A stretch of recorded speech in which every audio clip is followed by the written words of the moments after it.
মাশাআল্লাহ, আজকে অনেক সুন্দর রৌদ্র উঠেছে অনেক দিন পর।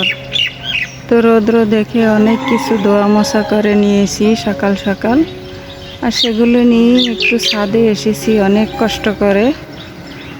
তো ভাবলাম এই তো আমার আপুদের জন্য একটু ভিডিও ক্লিপ নিয়ে নেই। এই যে দেখুন কি সুন্দর রৌদ্র, রৌদ্রের কিন্তু অনেক তাপ। আর এই তো ছাদ থেকে আমি একটু ভিডিও ক্লিপ নিচ্ছি। এই জায়গাটাই হচ্ছে এই বাড়ির সামনের দিকটা অনেক সুন্দর। তো আমার ইউনিটটা পড়ছে পিছনে দক্ষিণ সাইডে। তো দক্ষিণ সাইডে কিন্তু অনেক আলো বাতাস আসে। দক্ষিণ সাইডের ঘর তো এমনিতেই অনেক ভালো, মুরব্বীরা বলছে শুনছি। তো ভাগ্য ভালো, দক্ষিণ সাইডের ইউনিটটা আমি পেয়েছি। তো আমার বাসায় তো অনেক আলো বাতাস আছে, ভালোই লাগে, কোনো সমস্যা হয় না সেই দিক থেকে। আর এটা হচ্ছে এই যে পশ্চিম সাইড, এটা হচ্ছে পশ্চিম সাইড। এই যে এখন যে ভিডিও ক্লিপ দেখছেন এটা হচ্ছে বাসার পশ্চিম সাইড। অনেক গাছপালা আছে, ভালো লাগে, সবুজ আর সবুজ। আর এটা হচ্ছে সামনের দিক। এই যে সামনের ভিউটাই আমি প্রায় সময় ভিডিও শুরুতে শেয়ার করি। এই যে এটা হচ্ছে সামনের সাইড। কি সুন্দর কচুরি পানা, সবুজ আর সবুজ, দেখতে খুব ভালো লাগে।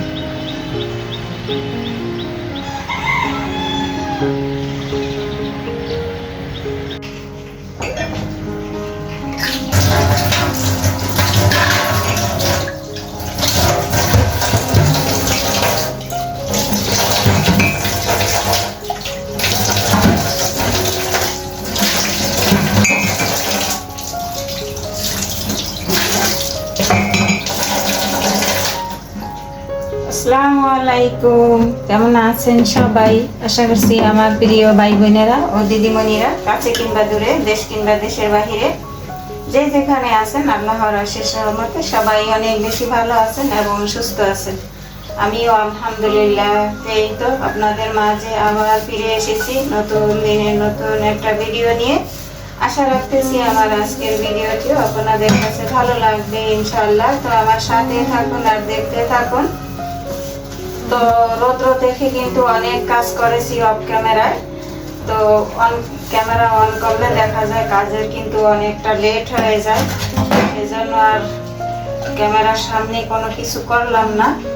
যা কিছু করার ছিল, মানে করার বলতে বিছানা চাদর, তারপরে হচ্ছে পর্দা, তারপরে মোটা মোটা আপনাদের ভাইয়ার ছেলের প্যান্ট, যদিও এগুলো তারা ধুয়ে দিয়ে গেছে। তো আমি শুধু ছাদে নিয়ে রৌদ্র দিয়েছি। তো এই ছাদে উঠতে অনেক কষ্ট, ছাদের সিঁড়িগুলো তেমন একটা ভালো না, খাড়া খাড়া সিঁড়িগুলো। আর ছাদে প্রথমত হচ্ছে অনেক নোংরা।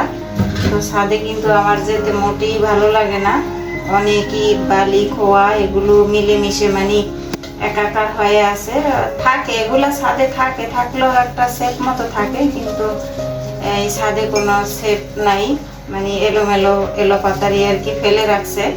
আর বৃষ্টিতে এখন একেবারে আরো একাকার হয়ে গেছে ভিজে পুরে।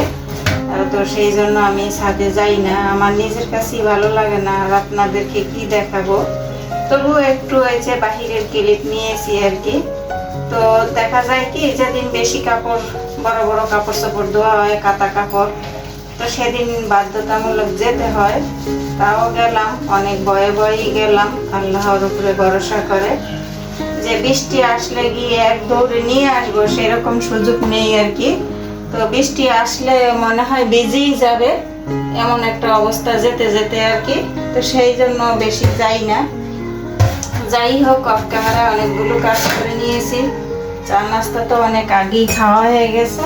এখন এই তো পানির মগগুলো একটু ক্লিন করে নিতেছি। তো আমার আপু ভাইয়ারা এ পর্যন্ত আমার সাথে কে কে চলে আসছেন জানি না, ভিডিও দেখছেন কিন্তু একটা লাইক দিতে ভুলে গেছেন।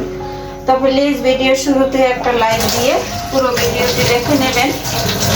সবাই পাশে থাকবেন, সবাইকে সাপোর্ট করবেন।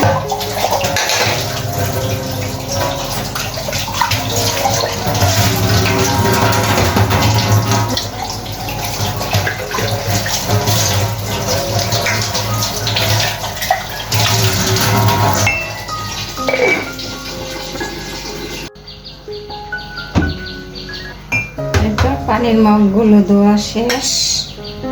এখন একটু এই যে বেসিনটাকে একটু পরিষ্কার করে নেব।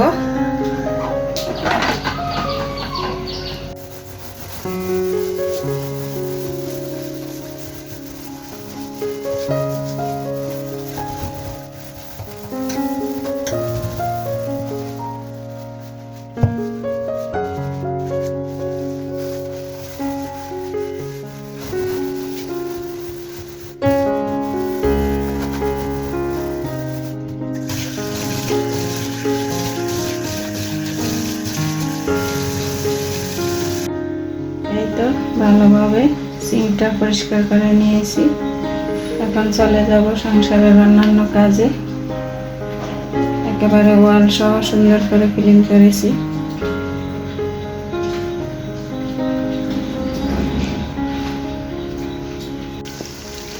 আজকে আর রান্না বান্নার ক্লিপ নেই নাই, রান্না বান্না অলরেডি শেষ। অফ ক্যামেরায় সব কিছু করা হয়ে গেছে। আজকেও কিন্তু অনেক কাপড় চোপড় ধুয়ে নিয়েছি, তো ছাদে দিয়ে আসছি অলরেডি। এখনই তো মেঘ করে আসছে, কোন দিকে যাব তাই ভাবছি। এদিকে আমের আচারও বানাতে বসেছি, অল্প একটু আমের আচার, এখানে 2টা আমের আচার। তো এখনও কিন্তু কাঁচা আম অনেক পাওয়া যায়। তো এই যে সবজিওয়ালা বাইরে কিন্তু কাঁচা আম আনে, মাঝে মাঝে আনে, সব সময় না। তো আমি কয়েকদিন আগে রেখেছিলাম, তো সেখানেরই 2টা আম ছিল। তো টক জাল মিষ্টি আমের আচার একবারই দিতে হবে, তো সেই জন্যই তো বানিয়ে নিচ্ছি। আপনারাই বানানো হয়ে গেছে, অল্প একটু ক্লিপ নিয়েছি। এই তো ছোট ছোট ক্লিপ নিয়েই তো আমরা একটা ভিডিও বানাই, তাই না?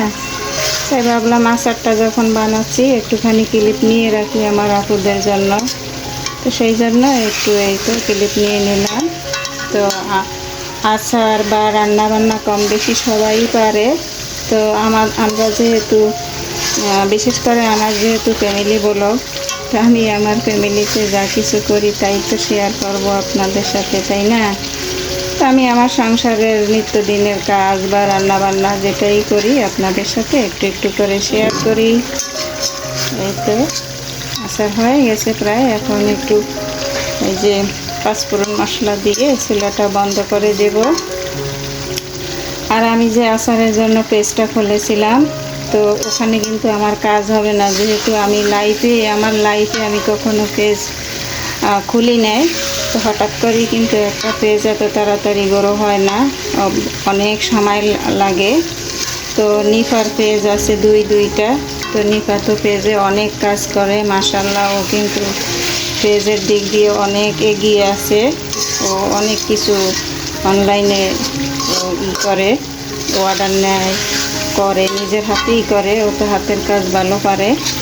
তো আমি এখন ও আমাকেই বলছে যে আম্মু তুমি আমার পেজে দাও, তাহলে ভালো হবে জিনিসটাই। তাই করলাম। তো ওর পেজ থেকেই আমি এখন আমের আচার রেসিপিগুলো দিয়ে থাকি। আর ওখান থেকেই আমার কম বেশি ইনশাআল্লাহ অর্ডার আসে। তো আপনারা সবাই দোয়া করবেন যেন আমি কাজটা ভালোভাবে সুন্দরভাবে করতে পারি, যেন এই একটু একটু করে অনেক বড় হতে পারি।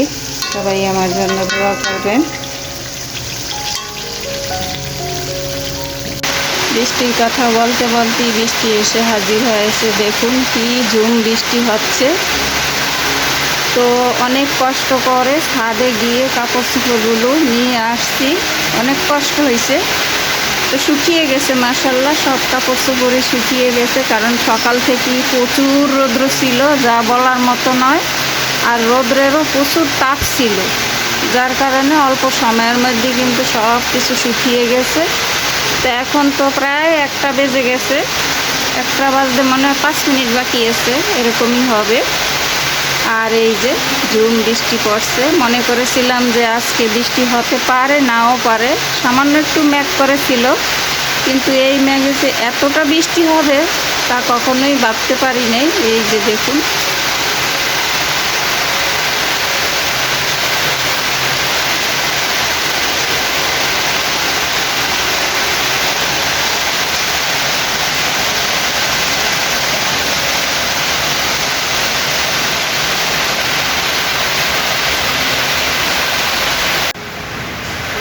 বৃষ্টির মধ্যে ভিজে ফিরে যাওয়া হইবে, যাওয়ালার নাম লইয়া একেবারে পরীক্ষার টাইমে বৃষ্টিটা চলে আসছে। একেবারে বিকেলবেলা চলে এসেছি বিকেলের নাস্তা বানানোর জন্য।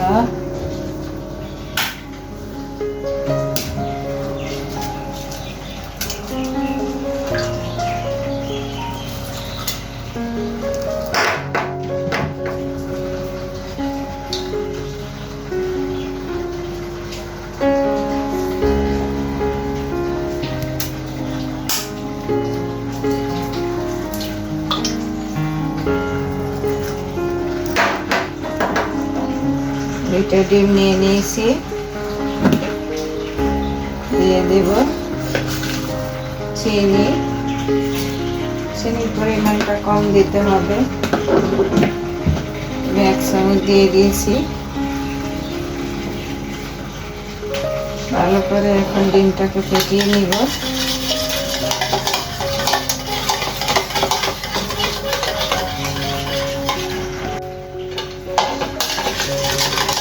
ডিম আর চিনি ভালো করে ফেটিয়ে নিয়েছি। এখন দিয়ে দিব আটা, দিয়ে দিচ্ছি আটা। আসরের আজান পড়ে গেছে, আমি ব্যাটারটা তৈরি করে আসরের নামাজটা আদায় করে তারপরে নাস্তাটা বানিয়ে নেব।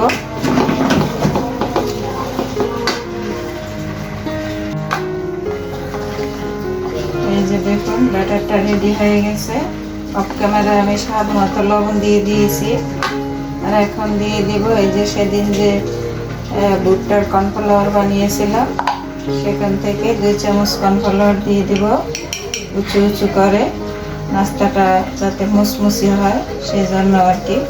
আর হাতের কাছে না থাকলে নাই, কোনো সমস্যা নেই, এটা দিলেও কোনো সমস্যা নেই আর না দিলেও সমস্যা নেই। তো এটা দিলে একটু মুসমুসে হয় এই আর কি, আর কিছুই না। আর কর্নফ্লাওয়ারটা না দিলে পিঠাটা তুলতুলে নরম হয়। তো যে যেভাবে খেতে পছন্দ করেন সেভাবেই বানিয়ে নেবেন। আমি এখন কর্নফ্লাওয়ারটা ব্যাটারের সাথে ভালো করে মিক্স করে নেব।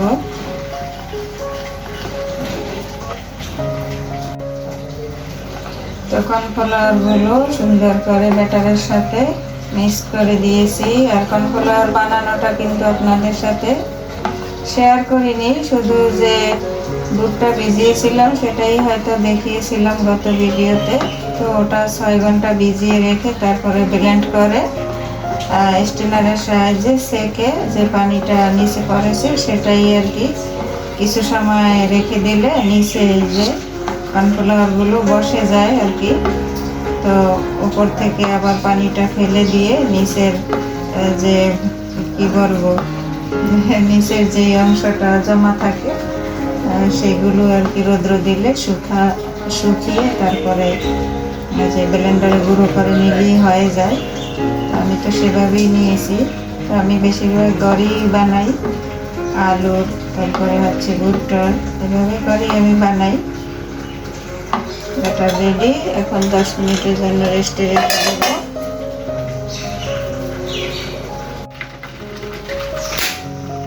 আলহামদুলিল্লাহ আসলে নামাজটা আদায় করে এই তো নাস্তাগুলো তৈরি করার জন্য চুলাটা অন করে দিয়েছি। আর কড়াইতে পরিমাণ মতো সাদা তেল দিয়েছি, তেলটা গরম করে নিতেছি। এখন তেলটা অলরেডি গরম হয়ে গেছে। তো আমি এই যে ব্যাটারটা দেওয়ার আগে একটু নাড়িয়ে চাড়িয়ে নিচ্ছি। আর আমি এরকম একটা বড় চামচের সাহায্যে 1 চামচ করে ব্যাটার দিয়ে দেব। বিসমিল্লাহ করে এভাবে ঘুরিয়ে ঘুরিয়ে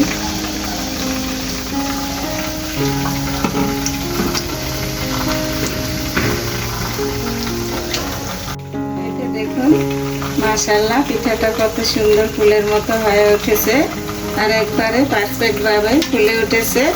তো এটা আসলে হাতের মধ্যে সবকিছু হাত দিয়ে আপনি চামচটা ঘুরিয়ে ঘুরিয়ে ব্যাটারটা ফেলবেন, তাহলে পিঠাটা এরকম ফুলের আকৃতি হবে আর দেখতে বেশ ভালো লাগে। তো এভাবে আমি উল্টিয়ে পাল্টিয়ে পিঠাগুলো সব ভেজে নেব। এই তো দেখুন মাশাআল্লাহ এই পিঠা কতটা সুন্দর। এই পিঠাটা খেতে কিন্তু ভারী মজা। তো তবে মিষ্টির পরিমাণটা একটু কম রাখতে হয়, তাহলে খেতে ভালো লাগে। আর যারা মিষ্টি বেশি খেতে পছন্দ করেন তারা চাইলে দিতে পারেন, কোনো সমস্যা নেই। এই তো দেখুন মাশাআল্লাহ পিঠাটা কি সুন্দর, একবারে ফুলের মতো। তো এই নাস্তা রেসিপি চাইলে আপনারা বাচ্চাদের টিফিনেও রাখতে পারেন। তারপরে এই যে বিকেলের ঝটপট নাস্তা একেবারে সহজভাবে হয়ে যায় অল্প উপকরণে। তো এইভাবে আমি সব নাস্তাগুলো ভেজে নেব। মাশাআল্লাহ সব পিঠাগুলো ভেজে নিয়েছি। চাইলে আপনারা এভাবে ট্রাই করে দেখতে পারেন, খেতে খুবই ভালো লাগে। আর বাচ্চাদের তো ভীষণই পছন্দের একটা নাস্তা রেসিপি। তো আজকের মতো ভিডিওটি আমার এই পর্যন্তই। দেখা হবে নতুন কোনো ভিডিওর মাধ্যমে। সেই পর্যন্ত সবাই ভালো থাকবেন, সুস্থ থাকবেন, নিরাপদে থাকবেন। আল্লাহ হাফেজ। আসসালামু আলাইকুম ওয়া রাহমাতুল্লাহি ওয়া বারাকাতুহু।